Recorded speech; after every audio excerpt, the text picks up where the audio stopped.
중국은 31개 나라 연합국이에요. 일단 우리 전적 한 명이면 얘들은 기본적으로 28명이 돼 있다고 해요. 보통의 로봇을 갖고서는 중국 못 당하죠. 그래서 우리가 이제 그리고 아까 그 뒷부분에 여쭤보겠다고 했던 중국의 로봇 기술 좀 여쭤볼게요. 저는 진짜 요즘에 볼 때마다 충격을 받고 있습니다. 중국의 로봇 기술에 대해서. 물론 테슬라, 옵티머스, 뭐 아니면 이제 그 보스턴 다이내믹스도 뭐 훌륭한 기업입니다만 중국의 로봇 기술이 와 어마어마하더라고요. 진짜 뭐 뛰어다니고 이제 뭐 발차기 하고 뭐 춤추고 난리가 났던데요. 보셨나요? 그 영상 같은 거? 예, 뭐 계속 팔로우하고 있는데요. 그래서 뭐 답은 이런 거예요. 지금 로봇의 실력이 얼마냐고 그럴 때 그것을 중국이 이제 자기가 얘기하거나 예. 한국이 얘기를 하면은 뭐 여러 가지 편향을 얘기를 해요. 예. 근데 중국의 실력은 젠슨 황이 정확하게 검증해 줬어요. CS 그 2025에 보면은 젠슨 황이 피지컬 AI를 얘기를 하면서 14개의 휴머노이드를 데리고 나왔어요. 양쪽에 그림으로 쭉 그쵸. 이렇게 올라왔죠. 근데 그중에 6개가 중국이에요. 그래서 그게 답이죠. 미국이 뭐 4개인가고. 그래서 이게 지금 중국의 로봇, 그 피지컬 로봇의 실력은 이건 세계 최정상이다. 이제 이렇게 봐야 되고. 그리고 이제 이게 어떻게 그렇게 가능하냐는 것은 결국은 제조업이 센 나라가 지금 로봇을 갖고 뭐 하려고 그래요? 노동 대체잖아요. 그래서 그 필요성이 그만큼 크고 개발했다 그러면 수요가 무지 큰 거죠. 그래서 지금 말씀하신 춤추는 그 로봇이 유니트리인데 예. 그 회장이 35살이에요. 왕싱싱이. 싱싱하네요. 그렇죠. 싱싱합니다. 근데 예. 그 어젠가 보니까 타오바오에 그 로봇을 팔아요. 우리 같으면 이제 인터파크 몰에서 로봇을 놓고 팝니다. 저도 그 찾아봤거든요. 그 G1이라고 하는 휴머노이드 막 걷고 뛰고 하는 그렇죠. 게 2천만 원 안팎이더라고 우리나라 돈으로. 그렇죠. 깜짝 놀랐어요. 그래서 고성능도 4천만 원 정도 하는 거죠. 그래서 이제 그거는 이제 중국의 그런 로봇 기술은 정부가 주도한 거라고 봐야 돼요. 그래서 그거 지금 말씀하신 왕싱싱 같은 경우가 유니트리 1등하는 유니트리가 예. 저장성에 지금 그 딥식하고 같은 이제 지역에 본사가 있어요. 근데 왜 저장성이냐? 근데 왕싱싱 같은 경우도 원래 그 DJI 그 광동성에 있는 드론 만드는 회사를 다니다가 회사 치우고 창업을 했는데 그럼 이론상으로는 광동성에서 창업을 해야 되는데 아하. 이게 저장성에 와서 창업을 했어요. 예. 그래서 이거 왜 이러냐 하는 건데 저장성이 중국에선 가장 먼저 2017년에 예. 로봇 플러스 정책을 시행을 했어요. 그래서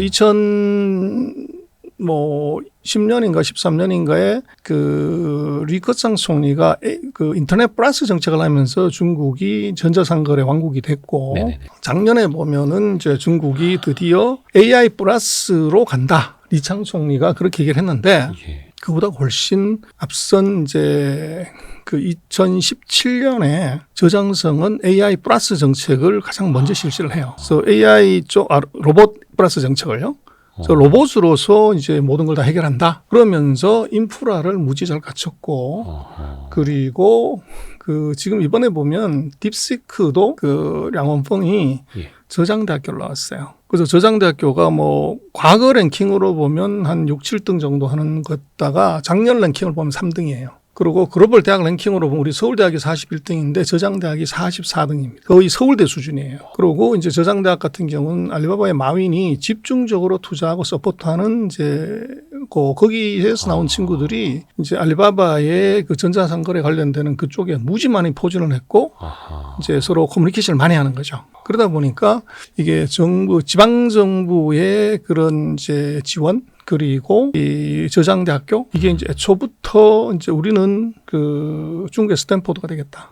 근데 뭘 포커싱 하려고 그럴 때 AI하고 로봇으로 포커싱 한다. 이게 이제 벌써 뭐 8년 전에 이제 그렇게 했던 거죠. 그러다 보니까 그 사이에 축적된 것이 지금 중국의 소위 말하는 뭐 5마리의 스타 그러는 그 5개 기업, 브레인코나 뭐 매니코, 그 지금 딥시크 뭐 이런 회사들이 전부 저장성에서부터 이제 시작을 하게 되는데 그게 너무나 잘 갖춰진 인프라 그리고 정부의 정책 그게 다 맞물려서 이제 나타난 현상이죠. 실리콘밸리의 요람 역할을 하는 게 스탠퍼드 대학교잖아요. 근데 이제 나중에는 빅테크 기업을 이제 창업한 사람들이 저는 중국의 저장대학교 나왔습니다. 막 이러고 있을 수 있는 거네. 거의 다가. 그래서 이제 뭐 인터넷 시대에서는 중간춘이었어요. 이제 북경대 칭화대 나온 사람들이 이제 주로 했었고, 네. 그 다음에 이제 2006년, 7년에 스마트폰이 등장하면서 스마트폰은 심청 광동성이었습니다. 거기서 모든 게 다 이루어졌고, 예. 그래서 중국의 실리콘밸리가 바로 심천이다. 네. 그렇게 얘기를 했는데 지금 AI 로봇 시대가 등장하면서 이것의 메카는 이게 북경 심천이 아닌 저장성 항저우입니다. 어떻게 보면 이제 요람이 약간 좀 더 넓어지는 느낌, 여기저기에 생기는 느낌. 그래서 이렇게 또 우리는 이제 생기는 중국을 한 개 나라라고 생각해서 그런데 예. 중국은 31개 나라 연합국이에요. 그래서 남북으로 5,500km인데 예. 동서로 5,200km고 그걸 이제 같은 나라 중에 하나라고 이렇게 보면 안 되고 그래서 북경에 있는 천재하고 상해에 있는 천재하고 심천에 있는 천재가 서로 다른 거죠. 그리고 그게 이제 뭐 광통성 같은 경우도 인구가 1억이거든요. 그러니까 거기서 예를 들어 학력고사 1등하는 애는 그럼 어떻게 되냐? 우리나라 학력고사 1등하는 애보다도 더 똑똑한 애라고 사실은 인구 비율로 보면은 우리나라 1등 이제 의대 가야죠. 그렇죠. 그래서 그런 것을 놓고 보면 중국의 그 우리나라의 28배 되는 그 인구 거기서 천재들이 많이 있다는 거죠. 우리 천재 한 명이면 얘들은 기본적으로 28명이 돼 있다고 해요. 그 28명이 AI 로봇 쪽 창업하고 있고. 그래서 이제 그게 굉장히 다른 것이 우리는 이제 1등하면은 그 성형외과나 피부과 하러 가지만 중국은 의사를 잘 안 해요. 거기는 의사 연봉이 엄청 낮다면서요. 그래서 이제 의사도 그 노동자라고 본 거죠. 그래서 의사의 수준이 많이 떨어졌었어요. 예. 그러다가 이제 최근 들어갖고서는 이제 슬슬 올라오지만 예전에 우리처럼 중국은 이제 컴퓨터공학과, 반도체공학과, 통신공학과가 이과의 탑이죠. 그리고 의대는 뭐 한 7, 8등, 10등 뭐 이 정도로 이제 아직은 있고 그런 이제 사회 분위기도 뛰어난 인재들이 그 로봇이나 반도체 쪽에 컴퓨터 쪽에 많이 모이는 것도 그것도 굉장히 중요한 그렇죠. 이제 뭐 성공 요인입니다. 어떻게 보면 이건희 회장님이 이야기한 것처럼 천재 한 명이 몇십 명, 몇백 명을 먹여 살린다 이런 것처럼 그렇습니다. 중국에서도 그런 천재 한두 명이 35세 왕싱싱이 로봇 세계 판을 또 바꾸고 있는 거고요. 근데 앞에도 잠깐 이야기한 것처럼 유니트리 그 G1이라는 휴머노이드 로봇이 2천만 원입니다. 이게 사실은 상상을 할 수 없는 가격 아닙니까? 뭐 테슬라가 아무리 옵티머스 법을 이제 대량 생산하더라도 그 가격은 안 될 것이다라고 막 이야기를 하는데 중국에서는 이게 어떻게 가능한 걸까요? 그래서 그거는요, 비아디 자동차, 하와이 자동차를 보면 되는데, 예. 그, 지난번에 그 BYD 자동차 하나 봤더니만, 그게 20만 위안짜리, 4천만 원짜리 차에 네. 라이다가 하나 달렸고, 레이더가 3대 달렸고, 카메라가 12대 달렸더라고요. 예. 그래서 뭐, 라이더 하나만 이제 2,500만 원 하는데, 예. 그게 이제 말이 되냐, 4천만 원짜리 차에. 그렇죠. 그러니 이게 이제 세계 최강이 된 거죠. 근데 보니까 결국은 시장이 크면은 이게 기술이 개발이 돼요. 필요는 발명이 어머니라서. 그래서 중국이 이게 전기차 시장이 확 커지고 자율주행이 커지면서 라이더 수요가 커진 거예요. 그래서 2,500만 원짜리 라이더를 250만 원에 개발을 한 거죠. 그러다 보니까 이게 이제 그 차에 장착을 하게 되고 그래서 지금 테슬라 같은 경우에 카메라 12대인가 뭐 10몇 대 카메라를만 보잖아요. 그럼 뭐 비 오는 날, 눈 오는 날 또 햇빛이 쨍쨍한 날 인식을 잘 못한단 말이에요. 네. 근데 거기다 레이더를 3대를 달고 라이더까지 한 대 달면 이거 뭐 밤이든 낮이든 천둥이 치든 말든 이게 다 보인단 말이에요. 근데 그것의 의미는 바로 그 시장이 기술을 만들고 결국은 필요는 발명의 어머니다. 이게 이제 되는 거죠. 그래서 똑같이 이제 중국 같은 경우도 지금 전 세계에서 로봇을 누가 제일 많이 쓰냐고 그러면 로봇 보급률로는 우리가 제일 높아요. 노동자 대비하면. 산업용 로봇. 그렇죠. 네. 근데 절대 숫자는 뭐 중국이 세계 당연히 1등이죠. 그러다 보니까 수요 자체가 이제 무지 크고 그다음에 중국 같은 경우는 그 택배업이 무지 발달해 있어요. 그러다 보니까 이게 수송을 해야 되는 이게 이제 굉장히 중요한 기능이 되고 수송 로봇이 굉장히 중요하고 또 코로나 때 얘들이 보면은 사람이 이제 운송을 못하게 되기 때문에 이것을 그 드론이나 로봇으로 운송하는 것들을 많이 했어요. 네. 그리고 이제 코로나 때도 보면 우리는 그 체온 측정을 사람이 이렇게 예. 다 하잖아요. 근데 중국은 뭐 워낙 겁먹었기 때문에 그 사스 때문에 그래서 사람이 이거 측정하는 것이 위험하다고 생각을 해가지고 사람들이 쭉 서 있으면 열감지 로봇이 다니면서 사람을 찍어가지고 이제 그 우리 공항에서 그 열 체크하듯이 그 로봇이 다 그 체크를 했었어요. 그러다 보니까 얘들이 빅데이터가 무지 많이 쌓인 거죠. 그리고 우리는 지금 뭐 그 식당에서 이제 서빙 로봇이 와서 두루루 밥 이제 나눠주고 하는데 중국은 벌써 몇 년 전에 그런 걸 했거든. 그래서 이제 그게 결국은 수요가 크면은 기술이 개발이 되고 또 그 기술이 개발이 되면 그게 업그레이드가 되잖아요. 개선이. 그러다 보니까 이게 그 전 세계에서 가장 빨리 업그레이드가 되는 것. 그래서 뭐 산업용 피지컬 AI를 얘기를 하지만 산업에서 쓰는 것은 중국이 가장 빨라요, 지금. 어떻게 보면 이제 규모의 경제가 만들어진 거고 또 얘기를 들어보면 모터, 뭐 감속기, 센서, 뭐 반도체 이런 밸류 체인도 다 자립화하고 있다 하더라고요, 중국이. 그 시장이 크니까. 예. 그래서 우리는 지금 로봇이 뭐 그렇게 많지 않지만 중국은 제조업에 실제로 그걸 쓰니까 이게 2종 로봇에서 4종 로봇으로 업그레이드가 쉬워진단 말이에요. 그리고 가격이 이제 떨어지게 되면 2종 로봇이 아니라 4종 로봇을 쓰게 되는 거예요. 근데 이게 약간 이제 두려워지는 게 우리나라는 그래도 자동차 산업이 먼저 발전했고 자동차 기술도 먼저 발전을 했는데 로봇 기술 같은 경우에는 중국이 더 먼저 발전을 해서 정말로 싼 가격에 막 밀고 들어오면 우리나라 기업들이 이제 뭐 휴머노이드 로봇 개발해봐야 원가 대비 이것도 안 나오고 중국산 때문에 팔리지도 않겠네 이러면서 어떻게 보면 이제 기술 수준 올리는 게 질에 포기할 수도 있는 거잖아요. 그렇죠. 그래서 이제 뭐 보통의 로봇을 갖고서는 중국 못 당하죠. 그래서 우리가 이제 특화하는 로봇이 있어야 되는 거죠. 또 걱정되는 게 이제 로봇 같은 경우에 군사용으로 쓰일 수 있지 않습니까? 우크라이나 전쟁 지금 뭐 드론 뭐 대부분 이제 중국산도 투입된다고 하는데 지금 그 로봇계 같은 거 등에다가 이미 총 올리거나 화염 방석에 올린 버전도 나오고 있고 중국이 이걸 군사용으로 쓸 거라는 거는 거의 뭐 불보듯 뻔한 사실이겠죠.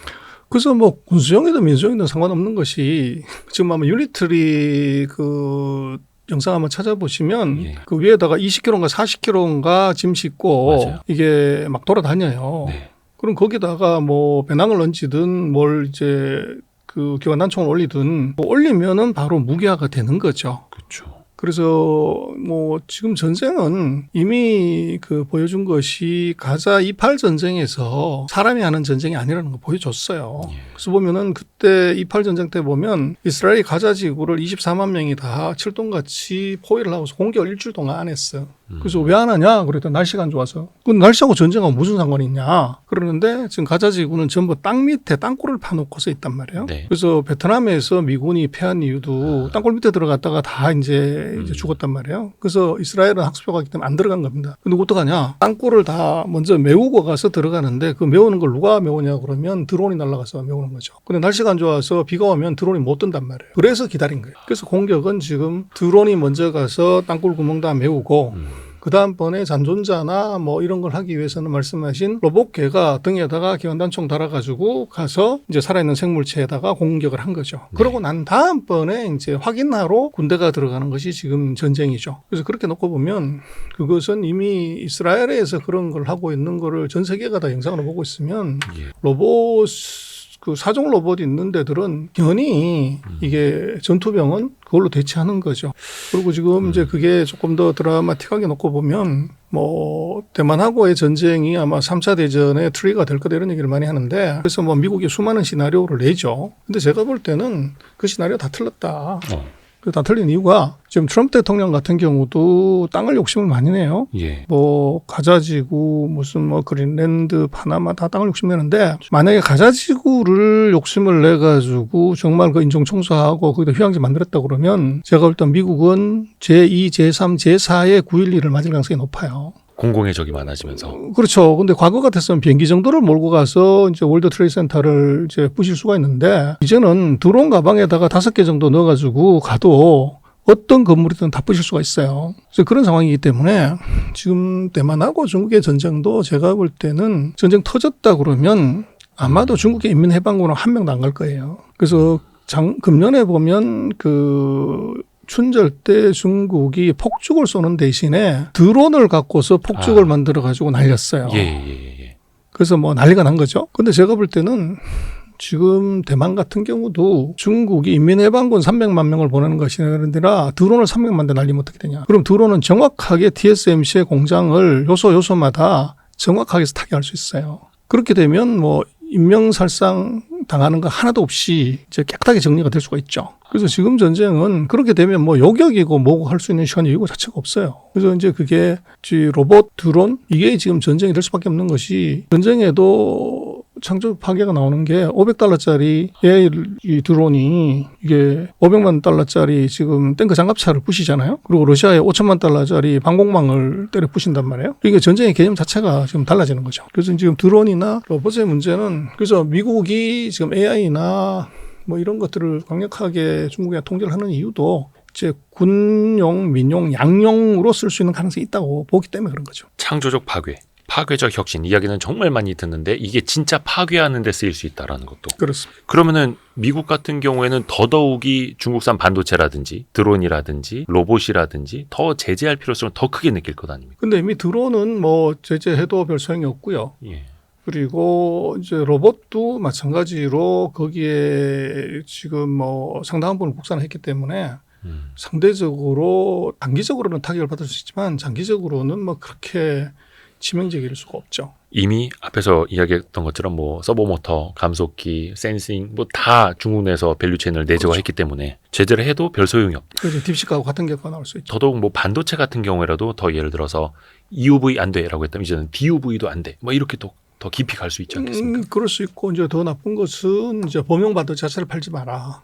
범용 반도체조차. 그렇죠. 그걸 이제 안 팔아버리면은 이제 중국이 다 국산을 내야 되니까 시간이 굉장히 오래 걸려야 돼요. 어떻게 보면은 또 미국 내에서 중국 반도체 제재해도 이게 좀 실효성이 떨어진다. 뭐 무용론까지도 나오기는 했었는데 그래도 어느 정도 시간의 격차를 벌리는 그 정도라도 의미가 있다. 그래서 이제 뭐 미국도 반도체 통제를 위해서 해가지고 중국을 완전히 죽일 수 있다 이렇게 본 건 아니에요. 그 4단계 정도 격차를 계속적으로 유지하는 것이 목적이지 네. 그걸로 끝낼 수 있다 이렇게 보는 것은 그건 상식이야죠.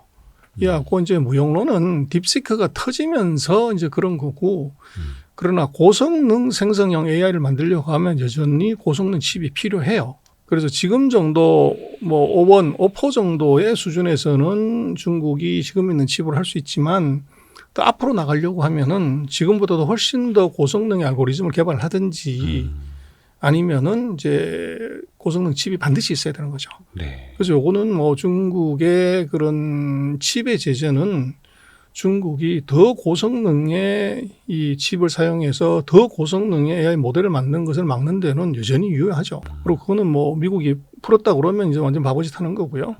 그래서 그럴 가능성은 없죠.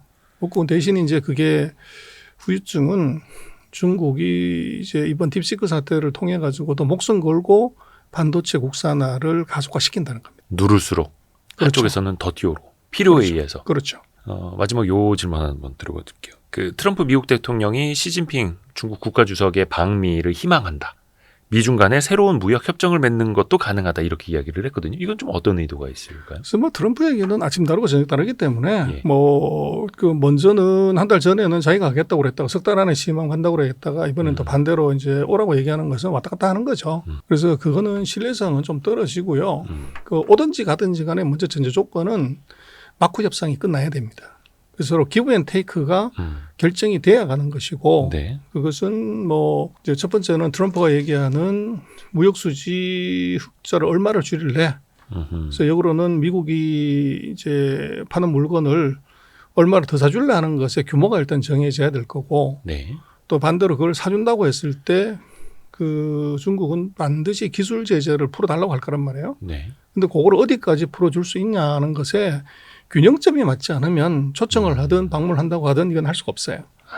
그래서 그 부분이 돼야 되는데 지금 이론상으로 보더라도 그 시진핑이 미국 가는 게 빠르냐 트럼프가 중국 가는 게 빠르냐 그러면 제가 볼 때는 시진핑이 미국 가는 게 빨라요. 왜냐하면 시진핑 정부는 이제 그 정부가 지금 들어선 지 4년이 됐기 때문에 네. 이게 관료들이 업무 파악을 완벽하게 하고 있고 준비가 돼 있는 반면에 미국은 지금 한 달밖에 안 됐단 말이에요. 네네. 사실은 장관들도 업무 파악도 안 돼 있는 상태에서 지금 회견하러 가고 회의하러 가고 뭐 발표하다 보니까 헛발질이 나오는데 그 장관들이 완벽하게 업무 파악하고 대응 전략을 쌓으려면 적어도 석 달에서 6달 정도 시간이 걸리죠. 네. 그래서 그렇게 놓고 보면 뭐 트럼프가 가가지고 뭔가 협상하기보다는 시진핑이 가는 것이 빠른데 그것이 이제 어떻게 보면은 그 가는 쪽한테 페이버를 줘야 된단 말이에요. 그랬을 때 이제 미국이 어떤 페이버를 줄 수 있냐. 그리고 트럼프가 지금 너무 세게 얘기했단 말이에요. 네. 근데 그거를 만약에 시건을 했다고 그러면 전 세계가 보는 데서 이제 바보 되는 거고 그러다가 더 세게 하면은 중국이 그 리젝트 할 거고. 그래서 그런 것을 서로 이제 밀당을 하는 과정이 지금 아닌가 싶고. 그래서 그 사이에 이제 기선제압으로 뭐 네가 와라 내가 와라 이런 정도 하는 것이고 그것은 제가 볼 때는 그냥 정치적인 그 레토릭이고 중요한 것은 미중이 기브 앤 테이크에 대한 윤곽이 잡혔냐 안 잡혔냐 그게 중요할 것 같아요. 요거는 좀 시간이 걸릴 수밖에 없고요. 요거는 또 차후에도 계속해서 지켜보겠습니다. 와, 오늘도 정말 많이 배웠습니다. 아이고 아닙니다. 뭔가 좀 머릿속이 혼탁했었는데 좀 클리어하게 머릿속에서 이제 뭐라다 전구가 몇 개 빵빵 켜졌습니다. 중국경제금융연구소 전병서 소장님이었습니다. 감사드립니다. 고생했습니다. 고생했습니다.